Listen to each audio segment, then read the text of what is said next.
I suppose I'll start with Iraq, which was best described by, has best been captured by, under its old regime form, a brilliant author, an Iraqi English, half Iraqi, half English author called Kanan Makir, who had to write for a long time under a protective pseudonym of Samir al-Khalil, and wrote a tremendous book called The Republic of Fear, which is the best four-word description that one could have of the regime of Saddam Hussein.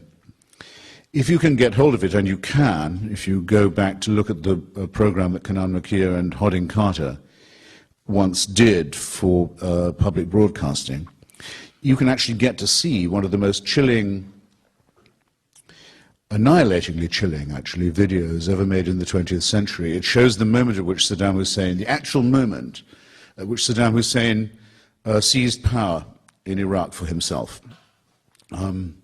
We don't have that moment in Germany. We don't have that moment in Russia. We don't know we know what happened after the Kirov assassination in Leningrad and the opportunity it gave to Stalin to seize supreme power. We know roughly what happened in the night of the long knives, when Adolf Hitler realized that he could massacre every rival of his, not just in German politics, but within his own party, which is always the crucial thing. But with Iraq, we do have the actual moment, and you see it. There's the Central Committee of the Ba'ath Party, perhaps 100 people, are sitting in a very formal array in a conference room. And Saddam Hussein is chairing them from a podium, smoking a large cigar. And suddenly, without warning to anyone, in is dragged between two guards and in chains a broken man, a man who is obviously physically and mentally been utterly destroyed. His personality has been evacuated. And prodded a bit, he stumbles through a confession that implicates himself and others in a plot to destroy the Iraqi Republic, to remove the regime of the Ba'ath Party, and to ruin the Iraqi revolution, the counter-revolution, in other words. He says the regime behind it is the Syrian regime. It could have been anybody. It could have been international Zionism. It could have been anything you like, but he actually implicates, in this case, the Syrian Ba'ath Party rivals. Having confessed for himself and having begged to be executed for his crimes, having been reduced to a state of complete abjection, the man then says, the following members of this Central Committee were with me in this plot, and he begins to read out their names. Slowly. And as this happens, you can see it. The guards move every time a name is mentioned, and they grab the member of the Central Committee and lead him out of the door. And after about a dozen of these, there's panic. Sheer animal panic starts to spread among those who haven't yet been named. And in the hope that they're not going to be, they start screaming and jumping up and saying, "Glory to Saddam Hussein, our leader, all praise to him, the sun, the moon, the stars of Iraq," praying that it won't be them who are called next. Nothing makes any difference. The harvest just goes on randomly. They're taken off the chessboard and taken out until half of them are gone, and the rest are just limp and done for and almost dying with relief that it wasn't them. It's the most extraordinary live show of a real, for keeps, political purge that you'll ever see. And then there's the second half, which has been seen by much fewer people and was not shown on PBS, where the surviving half are told to go out in the yard and are given guns and are told to shoot the convicted half. Now they're in the plot. Now they are cemented to the leadership. Now, Kanan Makir in his book says correctly, he says, Hitler wouldn't have thought of that. Stalin didn't even think of that, and he thought about these things a lot, about how to get one member of the Central Committee to betray another member and keep them all guessing so that you're the ultimate beneficiary. But this is that added little touch of sadomasochistic genius. This is the adding of The Godfather and The Soprano to the mixture of Nazism and Stalinism that was, in fact, the birth of Ba'athist ideology to begin with, in case you don't know or haven't studied it. the Iraqi Ba'ath Socialist Party was modeled in large part on admiration for European national socialist and fascist movements, hoped to emulate them, especially in their nationalism against the West. But mutated by Saddam Hussein, it became also one that very, very much admired. He had a great admiration for and grew a special moustache in admiration of the work of Joseph Vissarionovich Dugiashvili, the great Georgian known to us historically as Stalin. So you had in modern Iraq a regime in our own time that was openly and directly modeled upon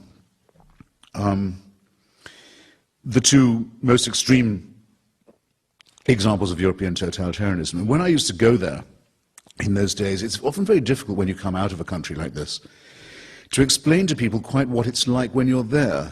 The atmosphere of terror, the look that comes into people's eyes when you mention the name of the leader, the absolute look of flash of panic. Anything could happen to me now. The person who spills their cup of coffee in the morning on a copy of the party paper that has the leader's picture on it, and everyone in the cafe goes completely quiet. You just desecrated a picture of the leader. The police are on their way now. You've just made the biggest mistake of your life. And it's very likely that your family will go to prison with you. And maybe they'll have to watch you being tortured. And if they do, they'll have to applaud. And if they have to watch you being executed, they'll be later sent a bill for the bullets that were used to be fired into the back of your head and your neck, because no one's exempt. And it's often, I think, very, very, very hard for people who live in civilized countries, democratic countries, to understand what it would be like to live even a day under a regime that was like this. I used to find in arguments about Iraq that I knew right away when someone didn't know what they were talking about. And the dead giveaway would always be when they would say, all right, I agree, Saddam Hussein is a bad guy. I said, that means you don't know anything about him. If that's what you think. You don't know what it would be like to be sitting at home wondering where your daughter was and finding out because the police came round and banging on the door handed you a video while they stood there of her being raped by their colleagues, just to show you who was boss. The word evil, which I began with, I think does need a bit of justification. Many people think that to even use the word evil is sort of naive or morally too judgmental, or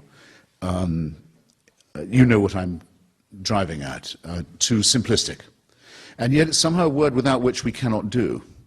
Hannah Arendt, in her study of totalitarianism, borrowed from Immanuel Kant the concept of radical evil, of evil that's so evil that in the end it destroys itself. It's so committed to evil, it's so committed to hatred and cruelty, that it becomes suicidal. My definition of it is the surplus value that's generated by totalitarianism. It means you do more violence, more cruelty than you absolutely have to stay in power. You've already made your point.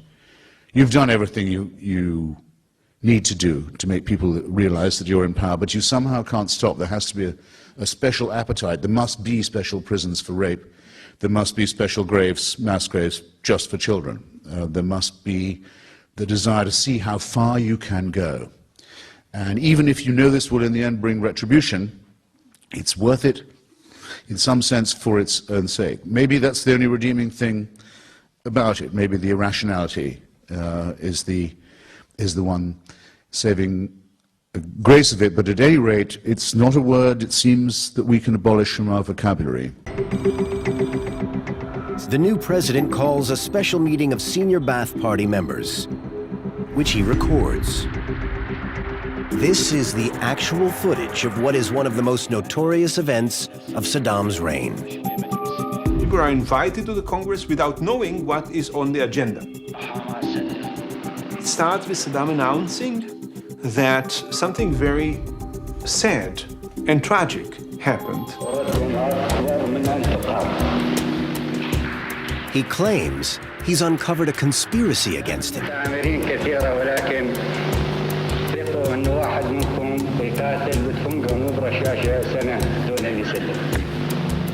He then introduces senior Ba'ath Party member Muhi Abdal Hussein Mashhadi. the man Saddam claims is the plot's ringleader. You can actually see how frightened he is when he starts telling the story of the conspiracy. Ashadani was simply promised his life in exchange for mentioning the names. Mashhadi starts naming names. His fellow conspirators, he says, are in this very room. Members of the security services, now under Saddam Hussein's step-brother Barzana Tikriti, take them out. 10 men are removed. Nobody knows if I'm going to be next or not. Then another 10. And you see the faces of these people. They are as white as snow. Then another 10. That fear that he evoked from these people, he enjoyed. Saddam is smoking one of those Cuban cigars that was given to him by his friend Fidel Castro. He's very calm, very cool. Then 10 more. He sat back, smiled, smoked his cigar, and he was thrilled. He was enjoying the power, and he knew that now he was going to have unrivaled power. Those left, they had one choice, and that is to be loyalist, extreme loyalist, and to pledge their fealty to Saddam Hussein.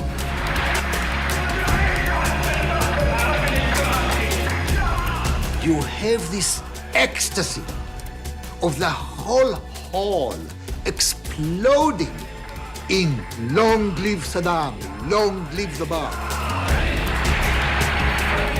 In total, 66 alleged traitors are removed. The purge of 1979 is a watershed.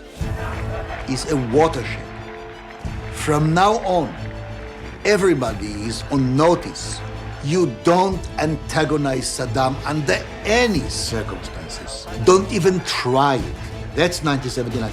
That's when Iraq is becoming a real dictatorship. In just a couple of hours, Saddam Hussein eliminates any traces of political opposition.